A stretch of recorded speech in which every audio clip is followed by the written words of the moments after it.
Hi everyone, welcome to my YouTube channel. आज फिर से आप लोगों का स्वागत है। आज का टॉपिक है हमारा JAP परकर्म life process.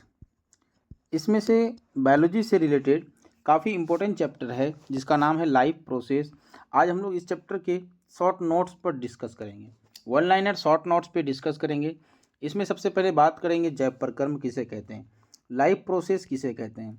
Life process का डेफिनेशन सरल भाषा में याद रखिएगा कि वे सारी क्रियाएं जिनके द्वारा सजीव अपने अनुरक्षण करते हैं, मतलब अपनी वे सारी क्रियाएं जिनके द्वारा सजीव अपने जीवन यापन को सुचारू रूप से चलाने के लिए जितनी सारी क्रियाएं करते हैं उसको क्या कहते हैं, जैप परकर्म कहते हैं। यहाँ डेफिनेशन इसका याद रखिएगा, वे सारी क्रियाएं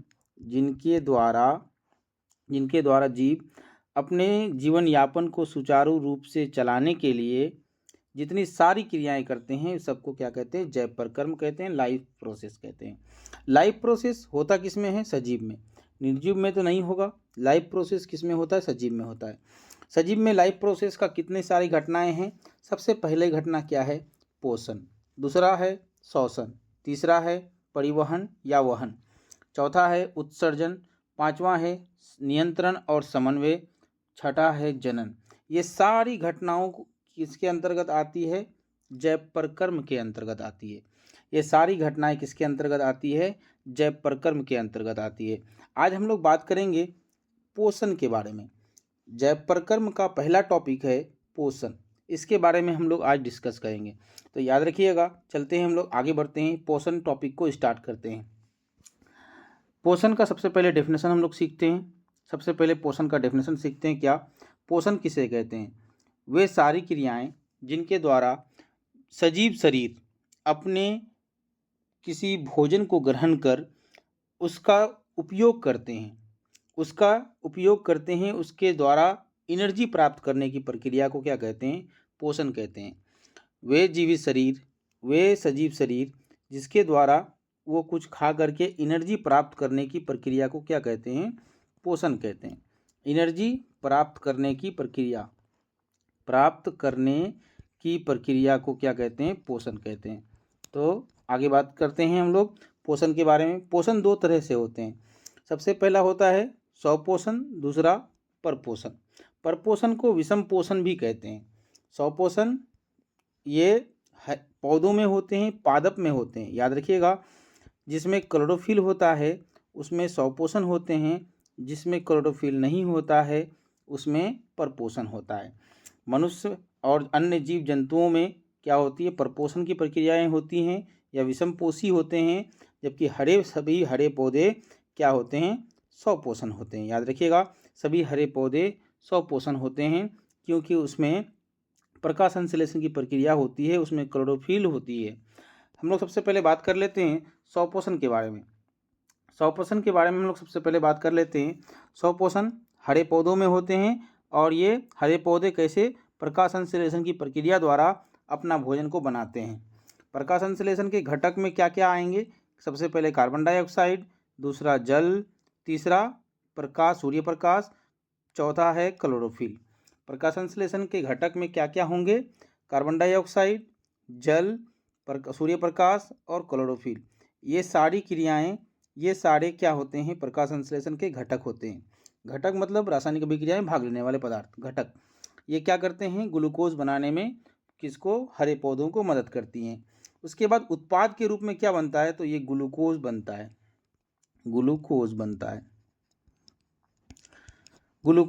है और जल बनता है, वाटर, और O2 बाहर होती है जिसको हम लोग क्या करते हैं, ऑक्सीजन, जिसको हम लोग श्वसन के दौरान इस्तेमाल करते हैं। ये कार्बन डाइऑक्साइड लेते हैं हरे पौधे और हमें क्या करते हैं, ऑक्सीजन देते हैं, और फिर इस ऑक्सीजन को हम लोग क्या करते हैं, कार्बन डाइऑक्साइड में कन्वर्ट कर देते हैं। तो याद रखिएगा, सभी हरे पौधों में क्या होते हैं, स्वपोषण होते हैं। स्वपोषण होने की प्रक्रिया, अपने भोजन बनाने की प्रक्रिया, पेड़ पौधे अपने भोजन बनाने की प्रक्रिया को क्या कहते हैं, प्रकाश संश्लेषण कहते हैं। किसके माध्यम से बनाते हैं, तो कार्बन डाइऑक्साइड इसके प्रथम घटक हैं, उसके बाद जल, सूर्य प्रकाश, उसके बाद क्लोरोफिल। जिस सजीव शरीर में क्लोरोफिल होगा उसमें कौन सा पोषण होगा? स्वपोषण होगा। आगे बात करते हैं हम लोग विषम पोषण या परपोषण। परपोषण 3 तरह के मेनली होते हैं। नंबर 1 मृतजीवी, नंबर 2 परजीवी, नंबर 3 प्राणी संपोषी। मृतजीवी में क्या क्या आएंगे? कवक आएंगे, जीवाणु आएंगे। कवक और जीवाणु मृतजीवी में आएंगे, जबकि परजीवी में गोलकृमि और जोंक आएंगे परजीवी में। वैसे पोषण जिसमें किसी सजीव शरीर में कोई अन्य जीव जंतुएं उसके शरीर में रहकर उसी से अपना भोजन ग्रहण करने की प्रक्रिया को क्या कहते हैं? परजीवी कहते हैं। जबकि मृतजीवी क्या करते हैं? किसी मरे हुए पेड़ पौधों को या किसी मरे हुए जीव जंतुओं को वो लोग अपना पोषण के लिए इस्तेमाल करते हैं। यहाँ पर डेफिनेशन हो गया मृतजीवी का, मरे हुए पेड़ पौधों को खाने की प्रक्रिया, और परजीवी किसी जीवित शरीर में रहकर उससे लिक्विड की मात्रा में उससे भोजन ग्रहण करने की प्रक्रिया को क्या कहते हैं? परजीवी कहते हैं। तीसरा टॉपिक है हमारा क्या? तीसरा पार्ट है परपोषण का प्राणिसम पोषण। प्राणिसम पोषण क्या है? अमीबा में पाया जाता है और मनुष्य में पाया जाता है प्राणिसम पोषण। अमीबा तथा मनुष्य में प्राणिसम पोषण पाया जाता है। मनुष्य हम लोग यहाँ पर पढ़ने वाले हैं मनुष्य में पोषण के विभिन्न चरण। हम लोग इम्पोर्टेंट चीज़ हम लोग का इस टॉपिक में क्लास 10 के बायोलॉजी का इम्पोर्टेंट टॉपिक है, इम्पोर्टेंट चैप्टर है मनुष्य में पोषण के विभिन्न चरण को हम लोग को इसको सीखना है। आगे बात करते हैं मनुष्य में पोषण का जो चरण होता है ये निम्न 5 भागों में बांटा होता है।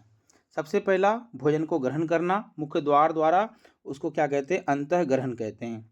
उसके बाद भोजन को डाइजेस्ट करते हैं, पचाते हैं, उसको क्या कहते हैं? पाचन कहते हैं।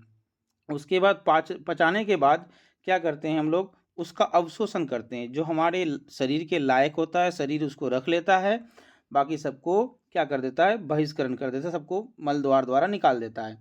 उसके बाद स्वांगीकरण होता है, उसके बाद बहिष्करण होता है। अवशोषण किसके द्वारा होता है?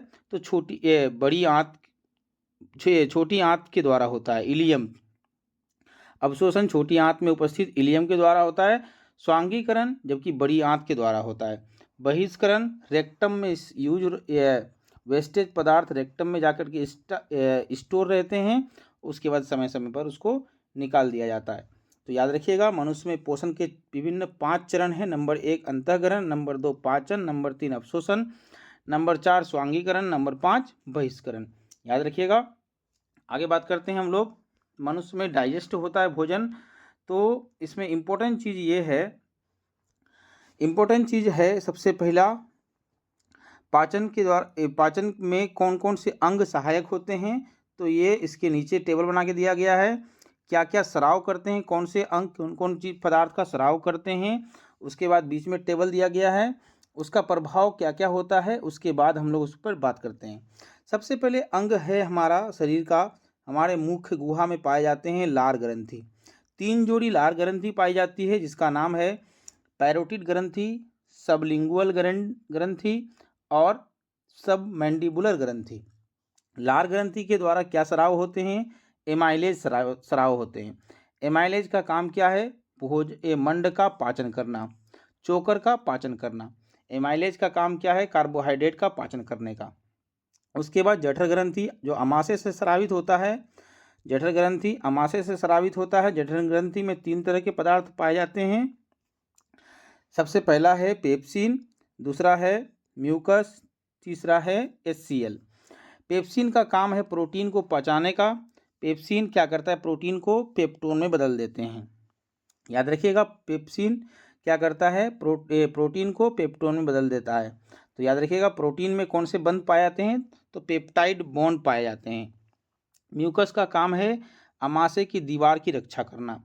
HCl का काम है माध्यम भोजन को क्या करता है? अम्लीय बनाता है और जीवाणु को मारता है। HCl का काम है भोजन को में उपस्थित जीवाणु को मारने का और भोजन को क्या करना? अम्लीय बनाने का। म्यूकस का काम है अमाशय की दीवार को मजबूत बना के रखना। पेप्सिन का काम है प्रोटीन को पाचन करना। तो ये कहाँ पाए जाते हैं? तो अमाशय में पाए जाते हैं। अमाशय में जठर ग्रंथि होती है। जठर ग्रंथि में इस तरह से 3 तरह के पदार्थ निकलते हैं जिसका नाम है पहला पेप्सिन, दूसरा म्यूकस, तीसरा HCl। आगे बात करते हैं अमाशय से भोजन क्या होता है, हमारा यकृत में जाता है। इसको बताने से पहले हम एक फिगर बताना चाह रहे हैं आप लोगों को, देख लीजिए। आगे बात करते हैं, फिर आगे बात करते हैं हम लोग क्या, यकृत। ये अमाशय से जब भोजन छोटी आंत में जाती है तो यकृत से क्या निकलते हैं, यकृत में उपस्थित गॉल ब्लैडर, जिसको पित्ताशय बोलते हैं, उससे क्या निकलती है, पित्तरस निकलती है। पित्तरस क्या करता है, वसा को तोड़ना, माध्यम मतलब भोजन को क्षारीय बनाना। भोजन को क्षारीय कौन बनाता है, तो यकृत से निकलने वाला पित्तरस क्या करता है, भोजन को क्षारीय बनाता है। उसके बाद अग्नाशय से निकलती है ट्रिप्सिन और लाइपेज। ट्रिप्सिन का काम है प्रोटीन को पचाने का। ट्रिप्सिन का काम है प्रोटीन को पचाने का। उसके बाद छोटी आंत में जब भोजन एंट्री करती है तो वहाँ पर भी आंत्ररस निकलते हैं। आंत्ररस निकलते हैं जो भोजन का पूर्ण पाचन होता है। तो याद रखिएगा, भोजन का पूर्ण पाचन कहाँ होता है, तो इम्पोर्टेंट क्वेश्चन है, तो छोटी आंत में होता है। अग्नाशय से क्या स्रावित होते हैं, तो ट्रिप्सिन स्रावित होते हैं और लाइपेज स्रावित होते हैं। यहाँ से थोड़ा थोड़ा करके एमाइलेज भी स्रावित होते हैं। एमाइलेज, अग्नाशय से एमाइलेज भी स्रावित होते हैं। इसलिए याद रखिएगा, पूर्ण पाचन भोजन का कहाँ होता है, छोटी आंत में। अग्नाशय से क्या निकलते हैं, ट्रिप्सिन और लाइपेज निकलते हैं। यकृत से क्या निकलते हैं, पित्तरस निकलते हैं, जो कि प्रोटीन को पचाता है।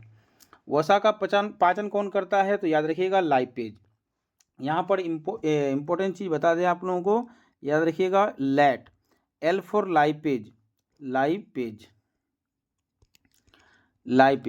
L for lipase. लाइपेज का काम है कार्बोहाइड्रेट को पचाने का, वसा को पचाने का। लाइपेज का काम है वसा को पचाने का। A फॉर एमाइलेज,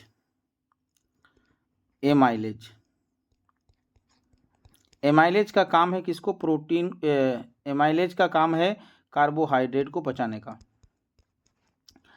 कार्बोहाइड्रेट को कौन पचाता है, तो एमाइलेज पचाता है। उसके बाद T फॉर ट्रिप्सिन, ट्रिप्सिन किसको पचाता है, प्रोटीन को पचाता है। तो अग्नाशय से निकलने वाले लैट जो पदार्थ होते हैं, L for lipase, A for amylase, T for trypsin.